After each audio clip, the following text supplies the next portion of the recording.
So the next slide we have in front of us, it's the Macy's BCG Matrix. As you can see in the top left corner are the stars product of this company, which at the moment are the women's accessories, intimate apparel, shoes, cosmetics, and fragrance. These products are fantastic opportunities for the company. They're also well established and they have stable growth. Macy's doesn't have to do much investing because people know these products are sold at this company. Products like Bobbi Brown, products like Estee Lauder, Dior, and Chanel. So people go there because they get great prices. Also, they get the opportunity to smell the product, to try the product on, and then make the purchasing decision. To the top right, we have the question marks quadrants where we have women's apparel. This is the department where Macy's has a lot of opportunities, and they also have to increase their investment in order to keep up with the current trends and the shopping habits of the population. They have a lot of opportunity for growth, and they also need to invest more into their own brands in order to grow them into a star product. Some of their most popular brands are Alfani and Style. They also co-brand with some of the celebrities like Madonna in order to create brand lines that will appeal to the millennials who are the biggest shopping category at the moment. To the bottom left, we have the dogs quadrants where we have the home department. This is a weak market presence for Macy's, and it's difficult to make profit from them by selling products in the home department.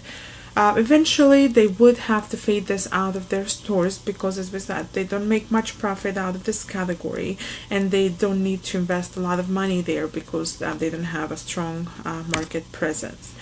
To the bottom right quadrants, we have the cash cows. That's the men's apparels and the children's. Although these two categories are growing and there is a limited opportunities, they still offer high and stable sales. So Macy's should just keep these departments as are at the moment and just have their main focus on the women's apparel. The next slide that we have, it's the Macy's SWOT analysis. So as we can see, there are the strengths and weaknesses, opportunities and trends that Macy's needs to consider in order to gain a stronger market presence. In the strengths tab, we have one of their main strengths, it's the acquisition of Bloomingdale. By that, they gained popularity among more classy and high-income customers. They offer more high-end luxury brands such as Armani, Prada, Dior. They're more recognizable by trendsetters who are brand loyal and then also spend more on shopping. And then this also gave them an opportunity for growth as Bloomingdale's, it's one of the most popular stores in the United States. They're also, one of their strengths is also the quality customer service. They have assisted people while shopping by giving them advice for a variety of products or services.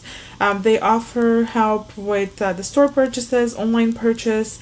They also offer buy online, pick it up at the store, and they have a lot of discount and coupons if customers prefer to do this. Their customer service is available 24 hours, 7 days a week, so that gives the customers the opportunity to call at any time and ask any questions, whether it's an online purchase they're making or whether they're at the store. Then we move next to the weaknesses. One of their big weaknesses at the moment is that they're trying to dominate too many segments of the retail industry, and they're often outsold by more specialized store, which leads to overstock inventory. This means that the company needs more time to turn inventory in cash, so therefore this leads to more discount of the apparel in order to get it out of the stores. One of their opportunity is the e-commerce. With the technology advancing in the past few years, they need to focus on creating a more developed platform for online shopping. As people are becoming more tech savvy, they need to engage them more through the digital advertising, and also they need to offer convenience and simplicity, as they're more important when people are shopping online. One of the conveniences is the faster page loading and the simple checkout. It's what is very important to shoppers. Their current threats are their main competitors, who is Amazon in the online shopping, and TJ Maxx or Marshalls in the discount retailers. Amazon competes hard on price. So as shoppers now have access to the internet, they can compare the prices at the time of shopping, whether they're online or at the store. And price is very important to people. In certain instances, it's more important than quality. So having an incentive, it's important. Having a coupon that offers $10 off or 20% discount, it's what customers are looking when they are shopping. Also, stores like TJ Maxx and Marshalls, they're discount retailers. They offer access to brand names at a lower price. So they pose as one of the main competitors to Macy's.